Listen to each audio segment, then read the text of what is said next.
Welcome to this impromptu edition of MegaBits. We haven't even made any videos in ages, so I thought I'd get something out of the way, just for the record. And this is not just any ordinary package that I bought off Mandarake, and it's something that I've been wanting for I want to say almost a decade and a half. Ever since I was 12 to 13 years old, I was browsing through the Collection DX for just any reason, just to look at the reviews, because every single time that a new toy was coming out, particularly of a toy line that pretty much captured my imagination, Soul Chogokin. Soul Chogokin was like the end game for every single collector who was looking to getting into diecast, and the vintage ones were like way off the range, so most people around mid 20s to 30s who'd had some expendable income but don't want to spend over tens of thousands of dollars is on particular specimens, they just go out and pretty much try to get themselves an any SOC version.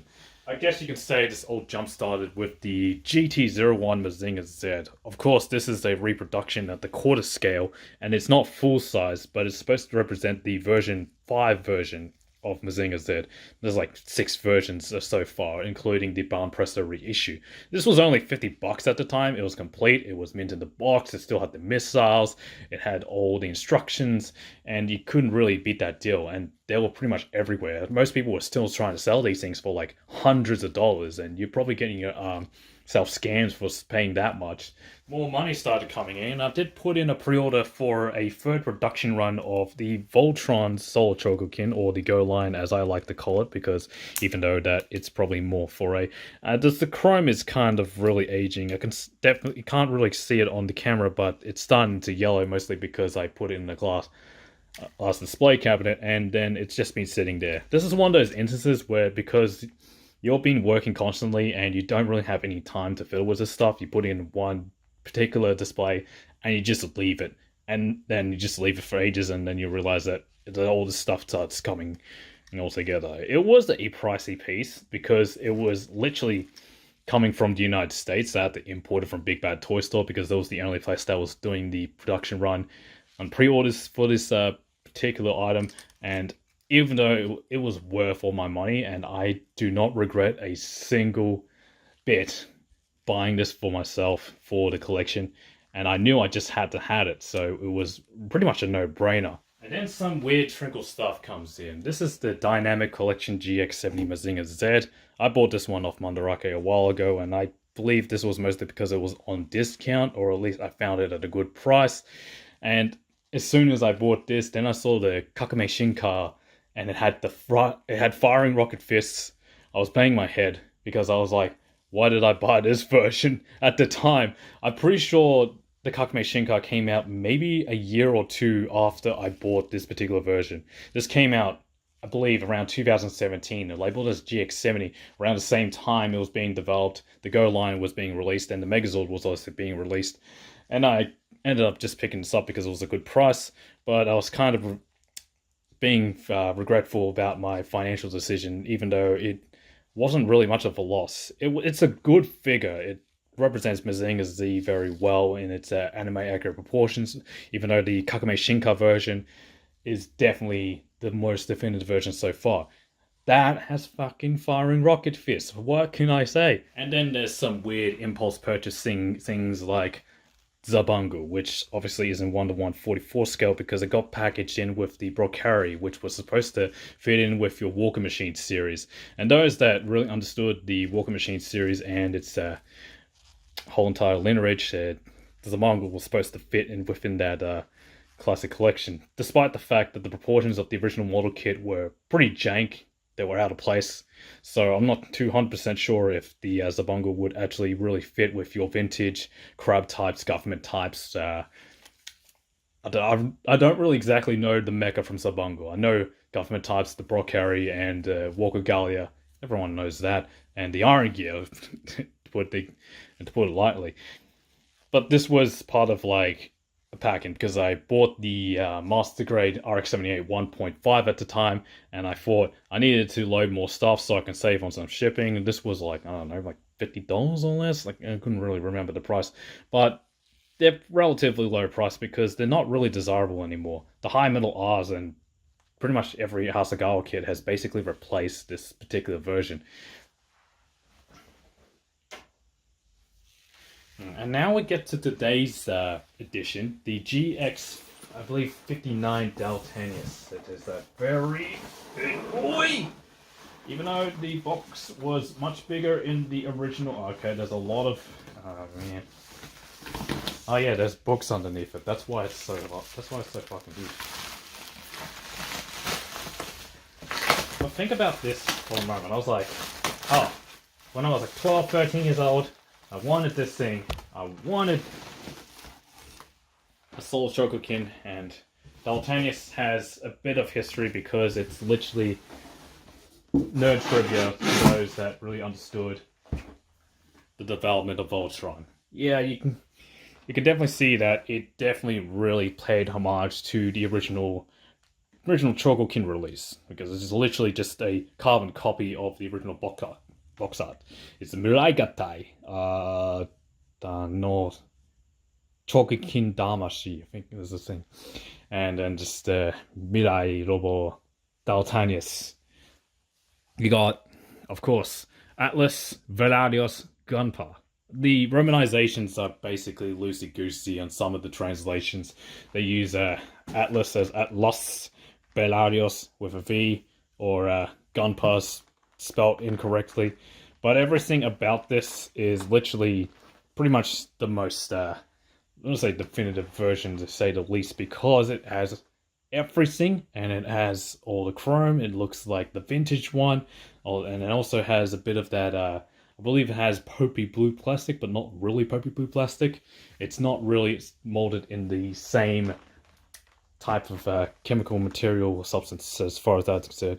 This is apparently unopened. There are small creases on the box, and I don't really care about the small creases, but if it's unopened and it's pretty much been sealed since its original release, that is exactly what I would be wanted for a considerable amount of time. Now, I open this up. I just need to make sure, because I'm wearing silver fake leather gloves. I bought these for Vilvan cosplay that I'm supposed to create.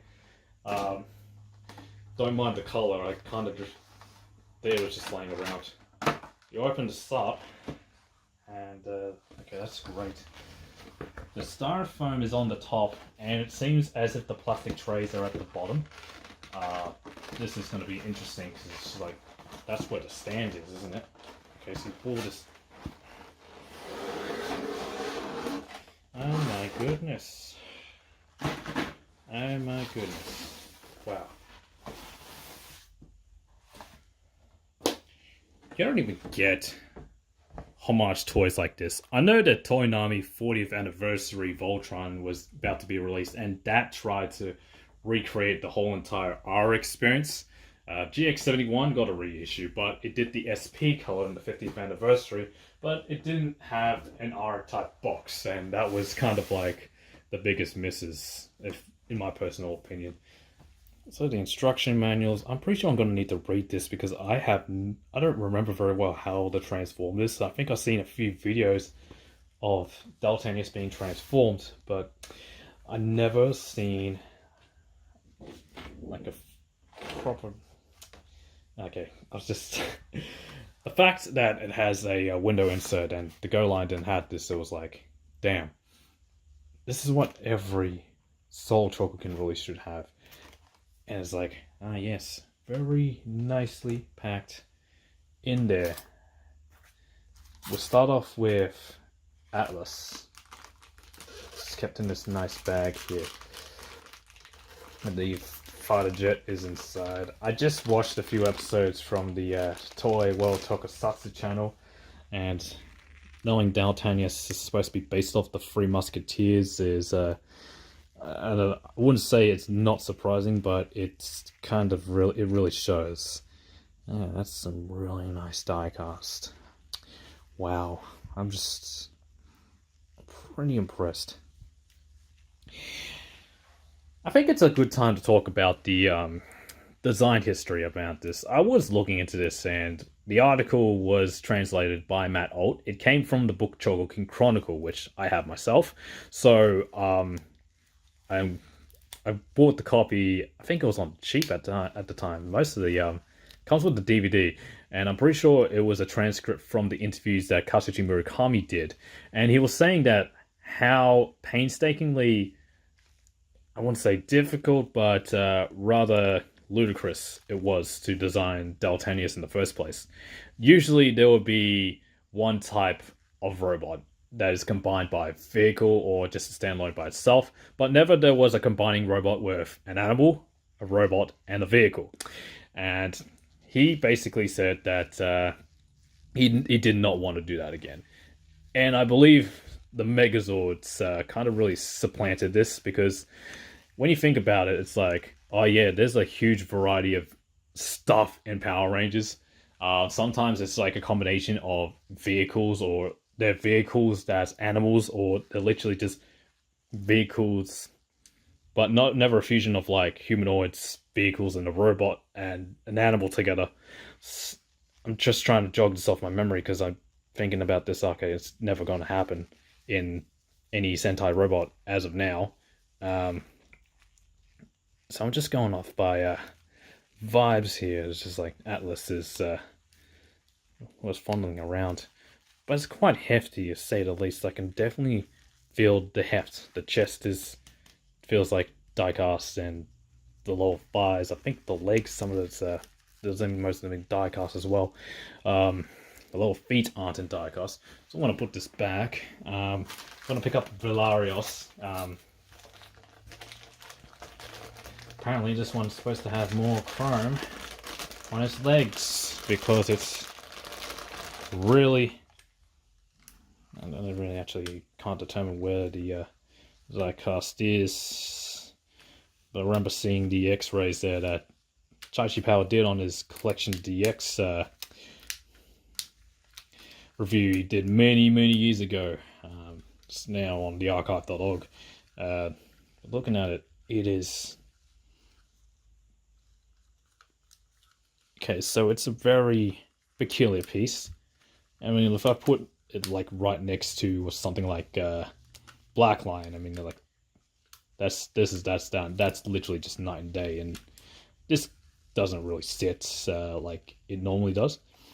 I think what alerted me was basically this particular head. In the vintage version, there would be a missile just like firing out. It was explained in the commercial. You might have saw it many times, but there are no firing gimmicks as far as my research is concerned, which is, I wouldn't say a bit of a shame, but it's what you have to expect. You got the alternative head for Velarios if you want the anime look, but we bought the R for a reason, and we know that. And here it's just, it's very much indeed expected that you'll just get it for this Velarios head. Now, Gunpar apparently has the least amount of die-cast, least amount of Chogokin. Still feels hefty though. It's kind of interesting. So this, yeah,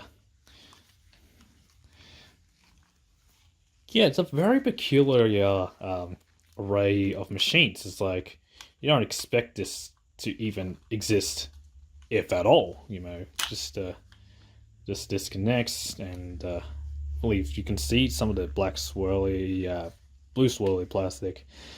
It's not really picking up on camera very well, but I feel like this is literally something I would have not touched as a young wee lad teenager. Honestly, I don't even think I would be deserving of this kind of thing, because there's a lot of stuff just to wrap your head around. A lot of small fidgety pieces. I mean, the vintage one was sort of not so different, but it was kid friendly. This with kid glove, I'm pretty much doing this all with kid gloves. I'm gonna have to like step away from the camera to actually do the transformation for the sake of actually getting Daltanius combined. But think about this for like yes, I'm in awe and shock. I'm just like, had a very early start of work, and it's like, damn, just want me to get to it. You have the proportional head for Atlas, which is used in the combination. If you wanted to be like Kanzen Henkei crossed in kind of thing, you just use the just plotted. I don't know, remember what the jet's name is. But you put this on, and it actually does look more like the original vintage. Or wasn't there another one? Apparently, with suspension of disbelief, these cutters are supposed to be attached to Atlas's what is it? Lower legs, and they tried to mimic that. They tried to recreate that for parts forming. Like, fine, you know, whatever. It's not big.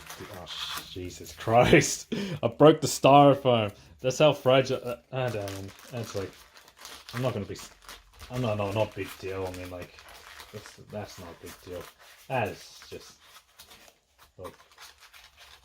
Was it gonna drive down the price like over $1,000? No. I think I bought this for like $250. Actually $300 to be exact. There's a sword. If it was all chrome, I think there would be a different story here.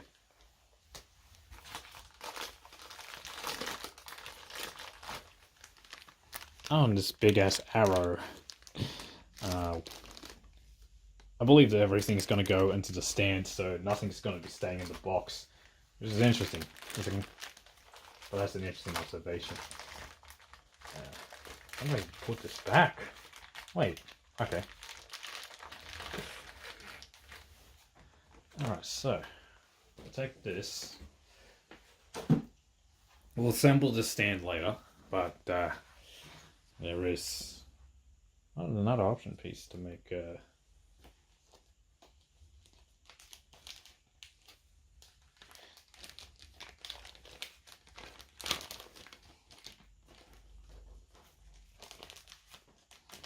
I'm going to be opening up the instructions. They're going to be taking me a few. I'm probably going to have to do everything off camera. There may be some developer notes in here. Yes, that's right. Very much so. This is very much well going into the Chogokin documentary that I'm still writing for the process. So a lot of stuff is being translated. I got more books and more specimens coming in the mail. That being said, cross in, we're gonna do the combination.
It all boils down to it starts to make sense in the end. And then you just have to read the instructions carefully, and then you just look at every single piece and you realize even if it's really, really itty bitty tight, and then you're just like, oh, it's not supposed to look like this, is it? I mean, like with the small shoulders, and that's what this is what it looks like if you really wanted the whole entire vintage allure to it, but you still got option pieces to put onto the side of these things. The shoulder pads, I think it's on the other side. Just one of these. It's just like slides over it. Should slide over it. There we go. That's a big contrast, and that's like night and day. If you long as you put it on correctly. I just haven't, so you know, kind of really defeats the purpose. But at the end, it's quite amazing how it looks. Very top heavy, just mind you. Not really too keen to articulate it as much as many other people would. You know, it's got all the enhanced articulation from the original release, so there's nothing really too much to add. Let me see if I can get a size comparison here.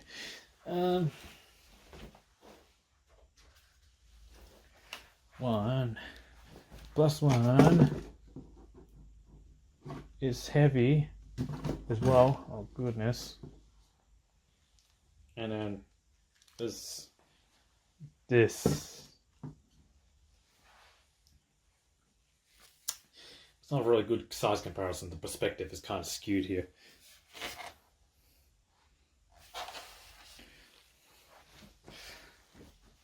Alright. I guess I could put these down here then. Here. Here.